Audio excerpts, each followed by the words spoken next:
لفائده فريق الرجاء دائما تسديده تدخل الدفاعي نوف العزروني مره اخرى الحافظي كيرفع الكره البحث على نوف العزروني وتدخل الحارس محاوله بواسطه لاعب بولكسو ترفع الكره تدخل الدفاع محمد بولكسوت هذه فرصه لفائده فريق الرجاء تسديده مرات جانبا تسديده قويه مرات جانبا من القائم الايسر لمرمى الحارس هشام علوش.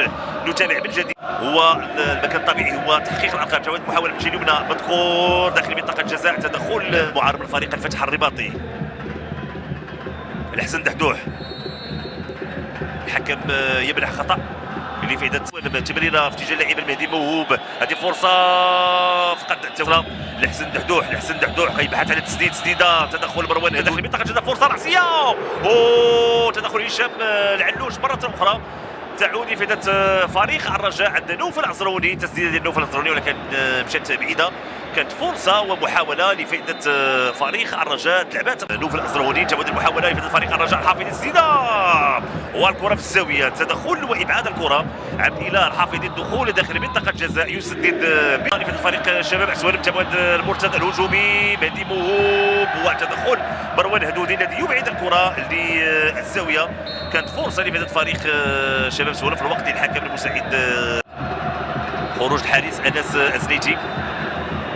محاولة خطيرة الحكم منطقة الجزاء الحكم اعتبر بأن الاحتكاك عادي وبالتالي طالب بمواصلة تعطي دفع بالنسبة للاعبين ديال فريق الرجاء. تابعت الكرة مباشرة فرصة تدخل الحارس هشام علوش. متابعة كان ديال الجانب المدني والطراوه البدنيه شيء كثير بالنسبه لفريق الرجاء. فرصه الحكم كيقول ما كاينش كره غادي يحاول يدخل داخل ويمرر تمريره فرصه كان البحث على عبد الاله الحافظي في القائم الاول. نوف الزرهوني على مساحه من اجل التسديد للمرمى. الزرهوني تسديده مشات فوق المرمى.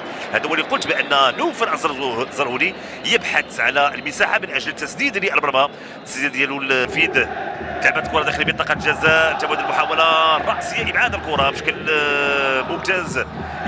كانت فرصه لفائده فريق شباب عسوالم كان بامكانها تمنح الجديد. كانت بواسطه اللاعب الحسن دحدوح انطلاقه من نصف الملعب ولكن الكره ديالو الاخيره. يتابع الصوره هل كان هناك تدخل امام نوف العزروني؟ اذا الحكم كيحاول يتاكد على انه واش كان هناك يعلن على ضربه جزاء الى مذكور. اذا ورقه حمراء مهدي موهوب تدخل الحارس انس ازليتي. الكره بعد ما التطمت بالقائم بالتالي تضيع هذه ضربه جزاء بالنسبه لفريق شباب عسوالم. وهناك بطاقه وانذار لنوف العزروني البحث على المراوغه من الجهه اليمنى. الحكم كيمنح خطا حتى الحكم المساعد رفع الرايه لانه كان قريب عبد الاله الحافظي يرفع الكره داخل منطقه الجزاء الراسيه تدخل خصوصا بالنقص العددي في الوقت لفريق شباب سوالم وبوشعيب الماركي الذي سيحاول لما لا استثمار هذا تواجد اشرف غريب. لعبت الكره داخل منطقه الجزاء فرصه تحت على نوف العزروني. بنغيت شغل يعمل بنغيت غيسدد تسديده فرصة الهدف تضيع لفائدة فريق الرجاء. عبد الرؤوف بنغيت في مهدي موهوب خروج الحارس انس الزنيتي. كرة عند الحافظي سفيان بن جديده دائما تحت الكرة. هناك خطأ بالفعل تدخل امام اللاعب سفيان بن جديد. اذا سنتابع هذا الخطأ وهذه الكرة الثابتة. سفيان بن جديده يسدد هجومي لفائدة فريق شباب سوالم وهناك راية وتسلل على اللاعب مهدي موهوب. متابع الاهلي تواجد محاوله نوف العزروني تسديده تدخل على مستوى الجهه اليسرى. فرصه لفريق الرجاء فرصه تسديده وتدخل الدفاع. محاوله وتسديده من طرف لاعب سفيان بن جديده. جواد المحاولات رفعت الكره داخل منطقه الجزاء.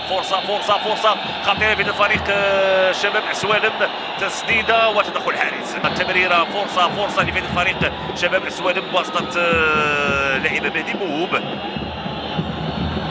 مشات الكره في الجهه اليمنى كبير الحافظي. تمرير الحافظي عند عبد الرؤوف بنغيت. الحكم يمنح خطا لفائده فريق شباب السوالم. سير الغزواني على مستوى الجهه اليسرى لفائده فريق شباب السوالم. ترفع الكره داخل منطقه الجزاء الراسيه تمر جانب